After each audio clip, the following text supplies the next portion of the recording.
Hi, welcome to Ferrigno Freedom channel. I'm Dante Ferrigno. For those of you who have been here before, welcome back. For those of you who are new, I have been on a carnivore diet now for 3.5 years, known as the Lion Diet. It's a ruminant meat, water, and salt only diet. And for those of you who want to know what ruminant meat is, just look up ruminant animals. It's basically things like cows, deer, buffalo, your red meats. So anyway, that diet has done miracles for me when it comes to my overall physical health, for my mental health. I feel younger at age 51 than I did when I was in my 20s, and it has just been life-changing altogether. But anyway, I'm not here to go over all of my history today. I do want to talk to you about some things that might be important for people, especially who are looking to do a carnivore way of eating, but haven't been able to get in the mindset of letting go of the things that are out there in their food. And I find that information is going to be the best way for you to be able to overcome this hurdle, because one of the hardest things for people to be able to do is to get over the idea that they've been fooled about something. And so many of us believe things about nutrition today that just aren't so. And there are a lot of reasons for that. But the most important one is the fact that basically Big Food bought out all of our nutritional experts many years ago. And I'm not going to say all the research, but most of the research that's been done, at least the accepted research, has been influenced by Big Sugar, by companies that make cereals, companies that make all kinds of products that have come in a box and have synthetic ingredients in them that supposedly don't cause any problem in small amounts, but in the amounts we're eating them in today, they cause a lot of problems. And it's easy for people to hear that and think, well, that's reason enough for me to do it. But a lot of times they need more. They need more information to really fill in the gap, to really fill in the gaps in their thinking as to why you can't just go to the grocery store and eat all this junk that's in the aisles and think that you're going to get healthy. It's going to take a change in the way you think. And that change might be carnivore. Some people decide to go for a whole foods option or maybe even a vegan option. I have found that those options weren't viable for me in the past, and I have found that the carnivore way of life has changed everything for the better. So I stick with carnivore, and a lot of people do, and they've seen amazing results from it. Many of us consider it the proper human diet, based on the research that's been done by a lot of people a whole lot smarter than me, and I tend to agree with most of what they say about that. The bottom line is, I believe we were made to eat meat. So let's take a look at this article by the Epoch Times called "When Food Hijacks Your Brain, There Are Ways to Get It Back." Processed foods are designed to keep us eating with detrimental effects on the body and mind, but there are ways to find balance and reduce cravings. This article is by Dr. Yuhan Dong, MD and PhD, August 6, 2024. Today, the use of pharmaceuticals for weight loss is prevalent, one type of which is used to help with addiction. Before the advent of processed foods, food was grown in nature, harvested, and eaten for the purpose of satisfying hunger. However, much of the food we eat today contains artificial ingredients and added sugar that serve to not only provide a sense of fullness but also induce craving. In 2007, researchers at the University of Bordeaux in France conducted an experiment in which rats were offered their choice of two rewards. One was cocaine, and the other was saccharin-sweetened water. Though cocaine is highly addictive, 94% of the mice chose the reward of saccharin, indicating the strength of the addictive potential of intense sweetness. Their choices held even when the dose of cocaine was increased. Our findings clearly demonstrate that intense sweetness can surpass cocaine reward, even in drug-sensitized and addictive individuals, the researcher wrote. A 2013 review analyzed research comparing addictive drugs such as cocaine and foods high in added sugar, such as sucrose, to assess its validity. The researchers concluded, at the neurobiological level, the neural substrates of sugar and sweet reward appear to be more robust than those of cocaine. The robust way our brains respond to sugar and sweet foods might be why people find it hard to stop eating them. Beyond sugar, food in general provides more than an energy supply. Eating increases dopamine in our brains and makes us happy. The dopamine system in the brain is a critical mediator that controls our eating behavior. In a study published in Cell Metabolism, conducted by researchers at Yale University and the Max Planck Institute for Metabolism Research in Germany, 13 healthy normal weight participants received a dietary intervention of high-fat, high-sugar milkshake or a tasteless solution in a controlled and crossover design. The research showed that food causes our brains to release dopamine twice. Compared to a tasteless version, consuming a milkshake resulted in a significantly higher number of brain areas with a dopamine response. The first occurred immediately after drinking, and the second occurred around 5 to 10 minutes after finishing it. When we eat, as soon as the food enters our mouth, the taste is quickly transmitted via oral nerves to specific brain areas responsible for taste, eliciting further dopamine response in the brain. Furthermore, brain scans showed that compared to tasteless control, the milkshake increased dopamine release across the brain regions by approximately 50 to 120%. High fat and high sugar intake activates the dopamine-associated areas. The researchers concluded that fatty, sugary foods not only easily boost the brain's dopamine system, but also change how the brain works. Eating releases opioids.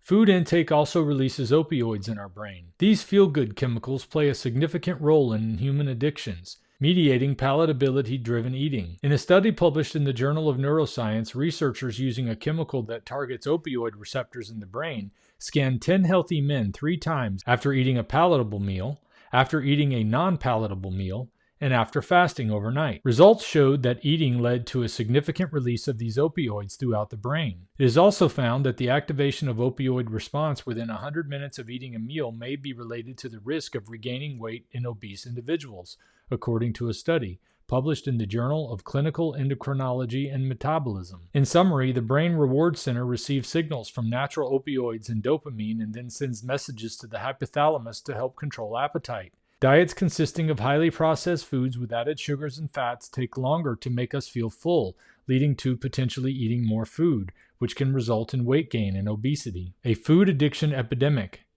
We live in a stressful world where work, economy, family, and health crisis challenges our minds and bodies. Suboptimal physical and emotional states drive people to seek pleasure and relief. Accordingly, eating rewarded with increased dopamine and opioids in the brain makes us feel better in the short term, but has long-term detrimental outcomes. Foods high in fat and sugar aren't inherently bad. The issues arise when people lose control and use them as a means of relieving stress, eating them excessively. This repetitive intake can be harmful to our brains, as it may lead to addiction and our bodies as well. Addiction to highly processed food is one of the issues in our society. That is why anti-addictive drugs may work for obesity. Bupropion is a medication that helps increase the levels of certain brain chemicals, such as norepinephrine and dopamine, which can improve mood and reduce cravings. Naltrexone attaches to specific opioid receptors in the brain. Doing this blocks the effects of natural chemicals called beta endorphins, which are related to feelings of pleasure and reward. As a result, it helps reduce the urge to overeat. Beyond these drugs, are there any natural, holistic ways to break these types of addiction? Well, I can say from my experience on a carnivore way of eating, I've been able to break a lot of addictions that have had a hold on me for a very long time in my life, simply by getting away from all of those things. I've had to abstain from them. And a lot of people talk about how they can do a 5 or 6 day eating right and then just eat whatever they want on the 7th day, or maybe the 6th and the 7th day, or some split up in between there. I can't do that. The addiction itself is so strong in me that when I have those bad foods, I want to keep going back at them. So I have found that just getting them out of my life has been the best solution for me. I never would have thought that would have been the way I would want to go. I was watching Adam Sandler talking to Joe Rogan this morning, and Joe was asking him why he didn't stay in that good shape that he got in doing one of his movies. And he talked about how he had this trainer that worked with him and helped him get himself in shape. But he's really good friends with the trainer, so he decided, I just want to stay friends with you. I don't want to have you in charge of what I'm eating because I'm not ready to make that jump. I just can't do it. And a lot of people find themselves being in that position, that they just can't make that decision, that they want to stop eating those things that give them so much pleasure. Well, I imagine it would be hard if somebody was addicted to a drug to want to be able to say, I can't give up that thing that gives me so much pleasure. I know what that's like. I've been addicted to things that aren't good for me but make me feel good for a little while. The problem is they don't tend to make you feel good as long as they do make you feel bad afterward. Because as I talked about recently in a video where I reviewed a video talking about pursuing pain instead of pleasure, the reason being is our bodies try to find an equilibrium. And when we're getting way too much on the pleasure side, our bodies wind up putting us into a pain category. So we actually wind up feeling more pain as a result of the pleasure that we think we're getting from those temporary outlets. And because we have so much access to them in our modern society, whether it's drugs themselves, the foods that we eat, the games that we play, all the different things that we use to distract ourselves and get us away from reality for a little while are actually causing us to have more pain. So in my opinion, just cutting that stuff out of my life was a major part of my ability to recover from those things. And even when they start to creep in just a little bit, it's very easy for me to go back down those paths. Even though I've had tremendous success over the past 3.5 years on this way of eating, my body, my brain, my addictive personality still wants those things, still clings to those things. As long as I stay away from them wholly, I don't have those cravings that I used to have. But it's very easy to fall into that trap once again if I'm around people who are using those kind of things or eating those kind of things, where I'm putting myself in situations where I'm not full when I'm around those people, where I'm not already satiated with a good bit of meat. It can really cause a problem for these types of addiction. I think for a lot of people, it takes that gotcha moment where you realize if you don't make a change, it's going to cost you your life, or even worse, you're going to live in constant pain and bring down everybody around you and cause all kind of problems for yourself until you wind up in a hole that you just can't dig yourself out of without making some major changes. That's where I was. I hope that researching this stuff will help people be able to see that you've got to start thinking differently now, because these things that we find in our food have a strong hold on your brain and your body, and you've got to be able to break free. Let's continue on with relieving craving based on this story. When I'm editing, sometimes it's really hard to have time to get up and make something to eat. That's why I love Carnivore crisps. I keep a bag handy just in case I get a little hungry, so that I don't have to be distracted from my work. I can stop for a moment, have some delicious food that is perfectly on my way of eating, that has been so good for my body and so good for my mind. Beef brisket is my favorite by far of all the Carnivore crisps. Get yours at carnivorecrisps.com and use my coupon code Dante, D-A-N-T-E, to save 10% on your order. I hope you love them as much as I do. Over the past few decades, many scientific studies have shown the neurological, mental, and metabolic benefits of two methods: traditional sitting meditation and modern mindfulness training. Sitting meditation involves focusing on the present moment, while mindfulness training means being fully aware of the activities in which a person is engaged. Those two things sound an awful lot like the same thing to me. Focusing on the present moment requires that I'm paying attention to things that I'm engaged in around me, like looking at this computer that's in front of me, seeing the camera there, seeing the light, seeing all the equipment that I have in my room, realizing that I'm sitting here and I'm wearing clothes and I'm sitting in a black chair. All of those things I have found are good to do because it's so easy to get lost in thought and things that you need to do for the future that you can lose awareness of what's going on in the present moment. But I have found that if I try just doing sitting meditation where I'm focused on the present moment, maybe focused on my breathing, that to me is the same thing as focusing on the things that are around me and what I'm actually doing, so that I can calm myself and focus on moving forward with clearer thought. A systematic analysis published in Obesity Reviews summarized 18 publications on the effects of mindfulness-based interventions on body weight. After mindfulness practice, participants were found to have lost an average of 6.8 pounds post-treatment, representing a 3.3% mean loss of initial body weight. During follow-up, they continued to lose an average of 7.5 pounds. Our results showed that MBIs are moderately effective for weight loss, the researchers wrote, and largely effective in reducing obesity-related eating behaviors, they added. Well, that seems like it would make sense based on the fact that you're more in the present moment. You're not letting your emotions control you, because a lot of times your emotions are focused on the past or maybe something you got to do in the future. But being able to focus in the present moment kind of gets you in that working memory that allows you to pay attention to what you're doing and not be thinking about past hurts or future challenges. Mindfulness meditation has a long tradition of being used to manage cravings. Kathy Tapper, a psychology professor, wrote in an article published in Clinical Psychology Review. Meditation has been linked to higher integration of brain networks, and so has the potential to normalize the abnormal dopamine release in people with addictive behavior. A European study published in Cognitive Brain Research recruited 8 healthy male meditation teachers from Copenhagen who had practiced meditation for 7 to 26 years daily and scanned their brains twice, once while performing meditation and once when not.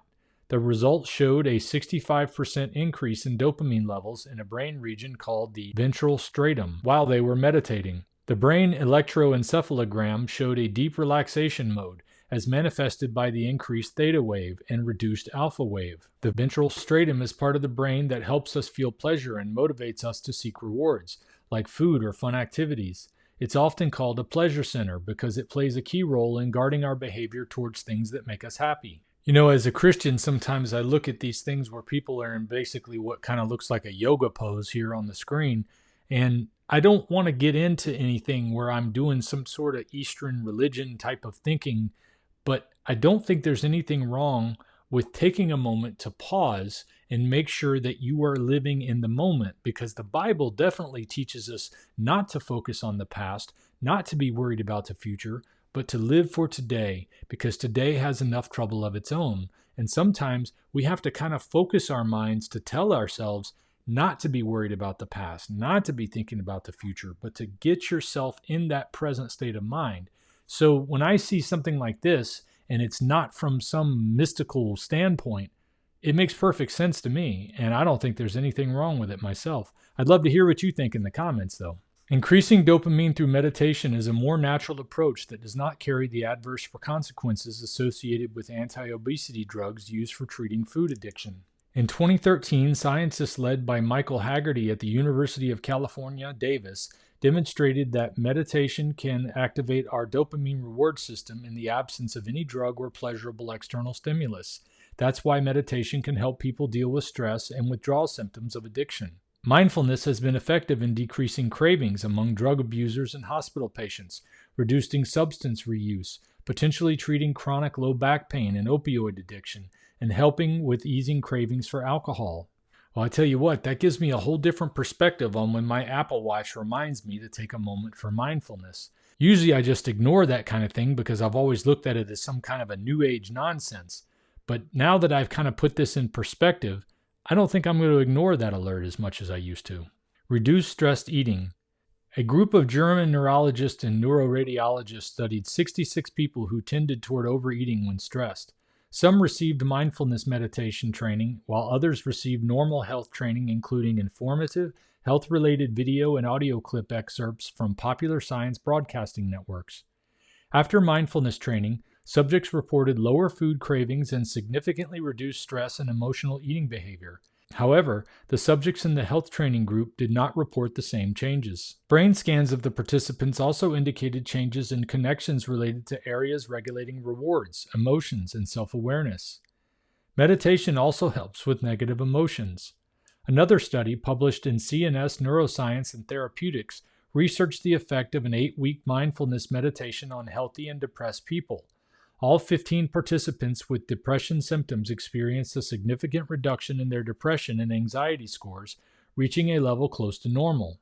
Moreover, participants experienced improved metabolism and decreased uric acid, total cholesterol, and blood glucose. So that's a very interesting study that we've taken a look at there. I really liked how this article is, for one, very straight to the point, and it talks about a lot of things that we've talked about in the past, I've spoken to you about anyway. When it comes to dopamine response, this is all new ground for me in the past 3.5 years. This is stuff I never thought about. I always kind of knew that drugs weren't good for you, and I also knew that junk food wasn't good for you. But these days, it's so pervasive in life. When I was growing up, we didn't have all of this unnatural food in our food supply, at least not to the degree we do now. We still had seasonal fruits and vegetables. We still looked at TV dinners when I was growing up as being something that, you just don't do that. That's not a smart way to eat. But eventually, over time, this stuff has moved into our daily lives to where now most people's homes have countertops that look like mine did when I started this way of eating, covered with all kind of junk food and snack food and breads and cakes and cookies and things that you can just pick up and eat because we've normalized this kind of thing.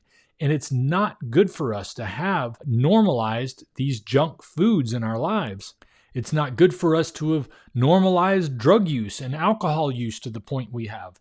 Now, alcohol use has been around for a very long time, and it seems to be a little bit stronger when you go further back. But now we have so many other things to be able to get a dopamine response from that is a negative reinforcer. I mean, alcohol was just one for a lot of people.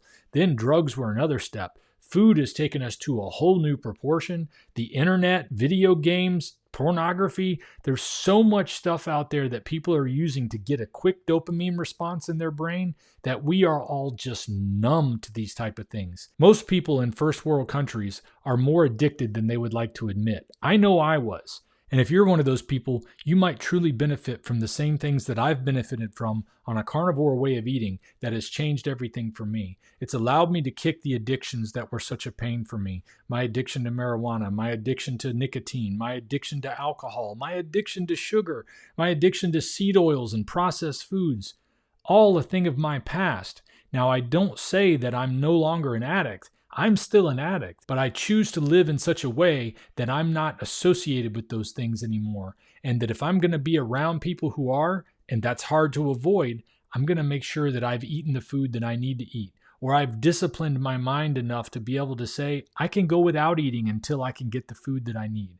There are times that I've made mistakes. There are times that you're going to make mistakes. If you can keep those to the bare minimum, the longer you go without making those mistakes, you form habits of doing the right thing. And you'll get a positive dopamine response that reinforces that behavior. I have found that the more I exercise, that pain that comes from it, the more I make sure I'm embracing that pain. When I feel the pain that comes from having the weight of a 40-pound vest on when I'm out walking 3 miles in the morning, I really embrace that pain now because I know that embracing that pain is going to allow me to appreciate pleasure even more when it comes along. It's going to keep me on a more natural balance. My body's not going to be tilted toward trying to find pain because I have overdone the pleasure side in my life. It's such a difficult thing for us to wrap our brains around, but I think this article does a great job at summarizing this whole concept. If you want to share this article with your friends, I'm going to put a link in the description below. Or if you want to share this video with your friends, please do that. And don't forget to check out my website, ferrignofreedom.com. You can learn a lot more about the way of eating that has changed things for me. And if you've been on a carnivore way of eating for some time and you've had fantastic results that you'd like to share with the world, please fill out the form on my website so we can get together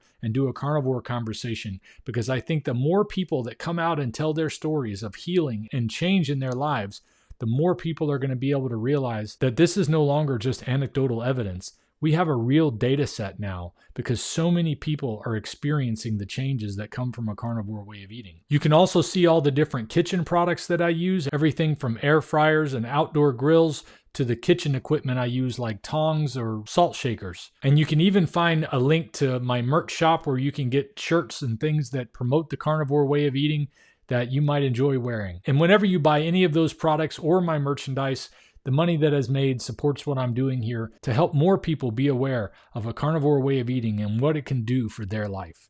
Let's help get people healthy. Well, that's all I got for this one, guys. I'll see you next time. If we pay extra, could we maybe get some grease or fat?